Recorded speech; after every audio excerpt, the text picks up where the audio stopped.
हर गुजरते पल के साथ लोकसभा चुनावों में राजनीतिक तापमान लगातार बढ़ता जा रहा है। यह वो चुनाव है दोस्तों जिसे याद रखा जाएगा ऐसे चुनावों के तौर पर जब प्रधानमंत्री नरेंद्र मोदी की भाषा की मर्यादा का स्तर लगातार गिरता गया। प्रधानमंत्री नरेंद्र मोदी ने अपने आप को भगवान समान बता दिया, खुद को ईश्वर का दूत, ईश्वर का अवतार बता दिया। यह तक कहा कि मेरा जन्म जो है वो जैविक तौर पर नहीं हुआ है, यानी कि अपनी मां की कोख से नहीं हुआ है, मुझे ईश्वर ने भेजा है। इस पृष्ठभूमि में ये चुनाव लड़े जा रहे हैं। ये चुनाव इस पृष्ठभूमि में लड़े जा रहे हैं जहां प्रधानमंत्री खुलकर मंच पर कांग्रेस के घोषणा पत्र के बारे में झूठ बोलते हैं, जहां प्रधानमंत्री नरेंद्र मोदी खुलकर अपने ही नागरिकों को घुसपैठिया बताते हैं, ज्यादा बच्चा पैदा करने वाला बताते हैं। अरविंद केजरीवाल और भगवंत मान पंजाब में एक अहम लड़ाई लड़ रहे हैं वहां की 13 सीटों पर, और सीधा प्रहार किसी और पर नहीं, देश के गृह मंत्री पर किया है। वो कह रहे हैं कि देश के गृह मंत्री ये कहते हैं कि एक जेल गया हुआ मुख्यमंत्री जो है वो अब भी अपने पद पर बना हुआ है। भगवंत मान जो कि पंजाब के मुख्यमंत्री, वो सवाल पूछते हैं, क्या यह सवाल पूछने का अधिकार एक ऐसे व्यक्ति को है जो तड़िपार रहा है, यानी कि एक तड़िपार जो गृहमंत्री बना? क्या बाबा साहब अंबेडकर की आत्मा को इससे तकलीफ ना होगी? सुनिए किस तरह से प्रहार कर रहे हैं भगवंत मान। गृह मंत्री साहब कह रहे हैं डॉक्टर भीमराव अंबेडकर उनकी आत्मा तड़पती होगी, उन्होंने सोचा नहीं होगा कि एक मुख्यमंत्री दिल्ली का जेल में भी मुख्यमंत्री है, इस्तीफा नहीं दिया। मैंने कहा बाबा साहब अंबेडकर की आत्मा उस वक्त बहुत तड़पती होगी, उन्होंने भी सोचा नहीं होगा कि एक तड़ीपार देश का गृह मंत्री बन जाएगा। अपनी पीढ़ी थले सोटा फेरो पहला केड़े कानून च लिखा कि इस्तीफा देना है? ये तो चाहते हैं तो किसी ने भी मैनू पढ़ के अंदर कर देंगे इस्तीफा दे दे। क्यों भाई, कोई आरोप लगे ने, दोष थोड़ी साबित हुए ने, चला सकते हैं। दिल्ली की सरकार चलूगी, जेल चो चलूगी। इन्होंने यही दुख है, भगवंत मान जेल च क्यों मिलने चला गया? भगवंत मान शुगर के मरीज ने 2 तरीक को मानयोग कोर्ट का आदेश है, दोबारा जाना पैना। ये अपने परिवार नाल रह सकते थे दिल्ली, पर इत्थे आए हुए ने, इन्होंने की लोड़ है पंजाब च की लेना? इन्होंने परिवार समेत आए हुए ने कि चलो परिवार नाल भी टाइम ला लांगे, नाल लोगों को अवेयर कर दिए, देश बचा लिए। देश वास्ते आए हुए ने। सो देश भगत बंदे हैं, नॉन पोलिटिकल बैकग्राउंड चो आए हैं। इनकम टैक्स के कमिश्नर ने, प्रोफैसर IIT प्रोफैसरी की नौकरी छड़ के आए हैं, लंदन तो पढ़े हुए हैं। मैं बहुत फेमस कलाकार सी, सानू की लोड़ सी इन्हां नाल पंगा लैण दी? जे ये चजदे होंदे तां आके हुण धमकियां दिंदे आ। सो ये धमकियां किधर धमकियां नहीं चलनियां। पंजाबी इस गल ते बहुत नाराज ने।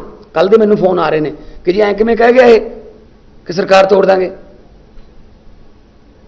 किवें तोड़नगे ये तो दस दो। राष्ट्रपति राज लाओगे, 356 यूज करोगे, जब बंदे खरीदोगे, जब की करोगे? ये पंजाब है जी। अरविंद केजरीवाल गली गली घूमकर रोड शोज कर रहे हैं।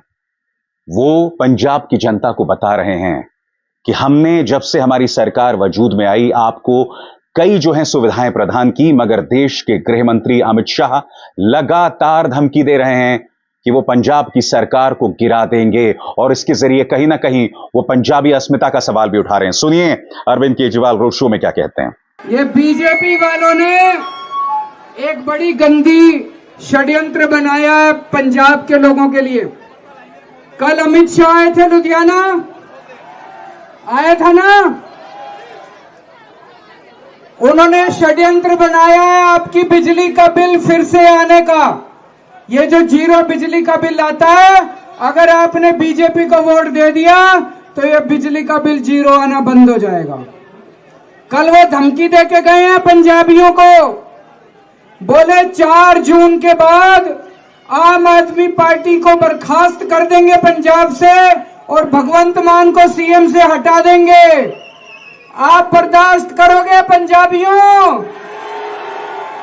एक भी वोट बीजेपी को नहीं पड़ना चाहिए। अगर बीजेपी को वोट पड़ गया, आपका बिजली का 0 बिल आना बंद हो जाएगा। धमकी दे के गए हैं कल पंजाबियों को। भगवंत मान भी कहते हैं कि अमित शाह धमकी देकर गए हैं कि 4 जून को अगर हम सत्ता में आ गए तो सबसे पहला काम होगा पंजाब सरकार का बर्खास्त होना। क्या पंजाब की जनता इस बात को स्वीकार करेगी, सवाल कर रहे हैं भगवंत मान। सुनिए वो क्या कहते हैं। कल बीजेपी पार्टी ਵੱਲੋਂ प्रचार ਕਰਨ ਲਈ देश के गृह मंत्री अमित शाह जी लुधियाने आए सी। ਤੁਸੀਂ ਸਾਰਿਆਂ ਨੇ ਕਵਰ ਕੀਤਾ ਹੋਣਾ, ਤੁਸੀਂ ਸੁਣਿਆ ਹੋਣਾ। ਉਹ ਲੋਕ ਸਭਾ ਦੇ ਵਿੱਚ ਵੋਟਾਂ ਮੰਗਣ ਦੀ ਬਜਾਏ ਪੰਜਾਬੀਆਂ ਨੂੰ ਧਮਕੀ ਦੇ ਕੇ ਗਏ ਕਿ 4 ਜੂਨ ਤੋਂ ਬਾਅਦ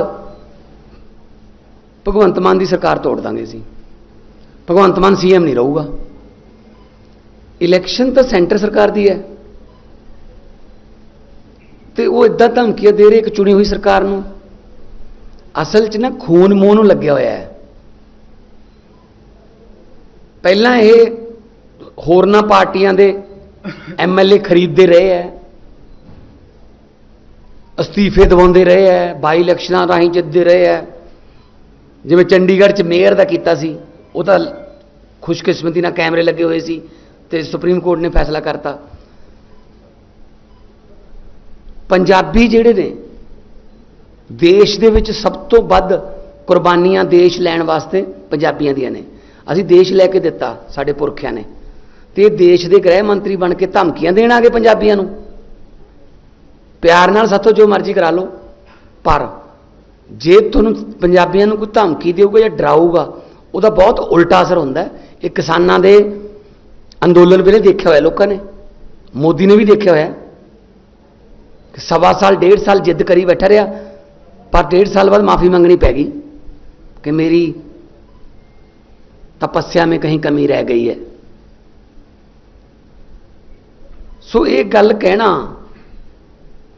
कि असी पंजाब की सरकार तोड़ देंगे, 92 सीटां ने जी, तोड़न वालियां कोले किन्नियां ने? 3। वो 3 भी नहीं आउणियां इस बार। ਜਦੋਂ इलैक्शन होगी वो 3 भी नहीं आ रही। बीजेपी 0 हो रही है पंजाब चों ਤੇ ਧਮਕੀਆਂ ਦੇ ਰਹੇ ਕਿ ਸਰਕਾਰ ਤੋੜ ਦਾਂਗੇ ਅਸੀਂ। ਅਰਵਿੰਦ ਕੇਜਰੀਵਾਲ ਜੇਲ੍ਹ ਚਲਾ ਜਾਊਗਾ 2 ਜੂਨ ਨੂੰ, ਉਹ ਤੋਂ ਬਾਅਦ ਸਰਕਾਰ ਤੋੜ ਦਾਂ। ਕਮਾਲ ਦੀ ਗੱਲ ਹੈ। ਸਾਨੂੰ ਕੀ ਸਮਝਦੇ ਤੁਸੀਂ? ਵਿਕਾਊ ਮਾਲ ਸਮਝੇ ਸਾਨੂੰ? ਅਮਿਤ ਸ਼ਾਹ ਜੀ, ਕੀਮਤ ਉਹਦੀ ਲੱਗਦੀ ਹੈ ਜਿਹੜਾ ਮੰਡੀ 'ਚ ਹੋਵੇ, ਜਿਹੜਾ ਮੰਡੀ 'ਚ ਹੈ नहीं ਉਹਦੀ ਕੀਮਤ ਕੀ ਲਾ दोगे? जैसे मैंने बताया दोस्तों, इन चुनावों में पंजाबी अस्मिता का जिक्र किया जा रहा है।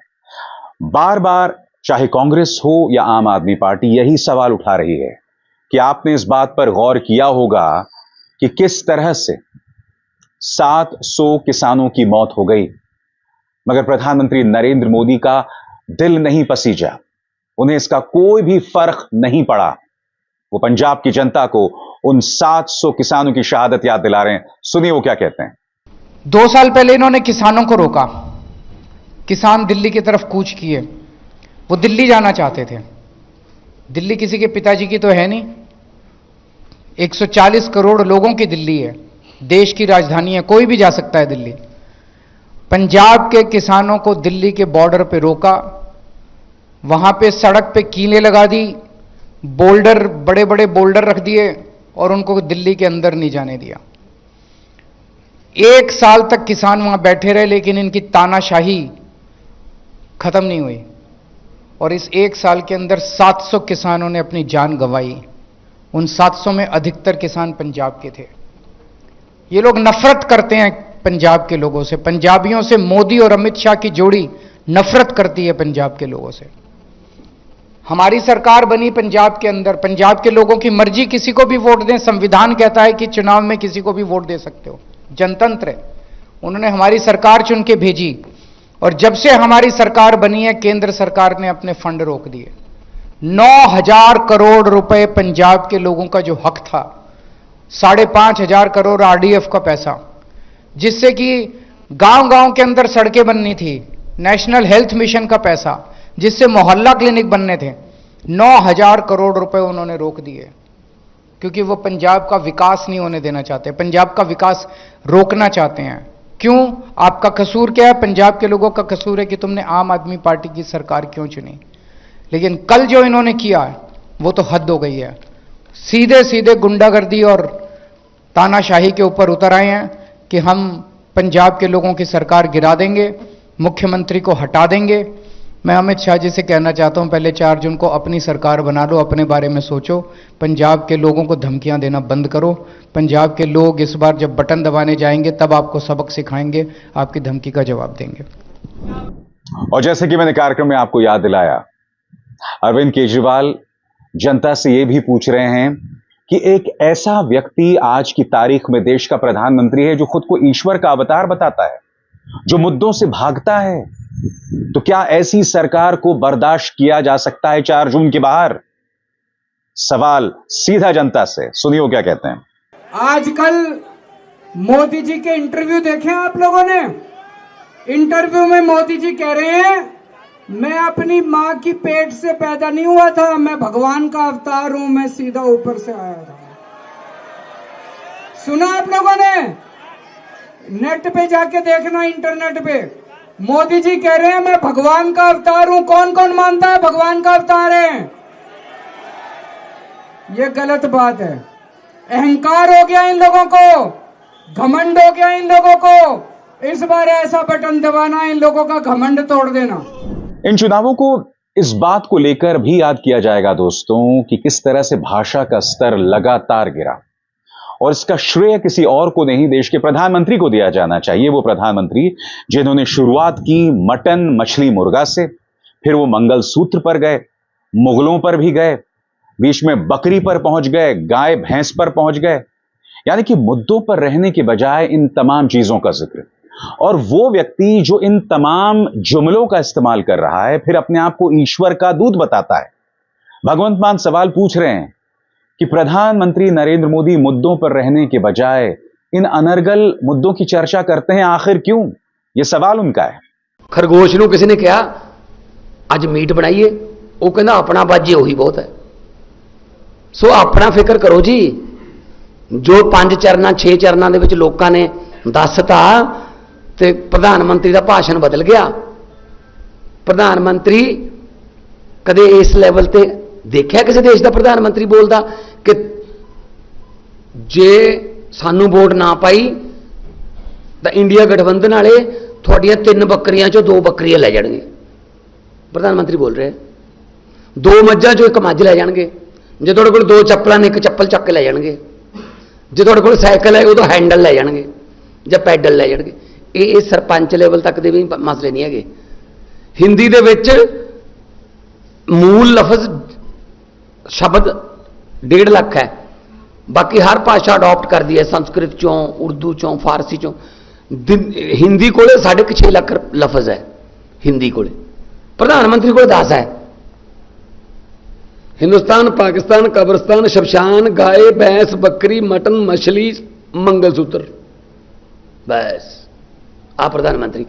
बहुत खूब, 6.5 लाख शब्द हैं, मगर कुछ ही शब्द प्रधानमंत्री नरेंद्र मोदी के जहन में आते हैं। भगवंत मान ये भी कहते हैं कि प्रधानमंत्री मोदी भी 2 दिन पहले मुझे गालियां देकर गए।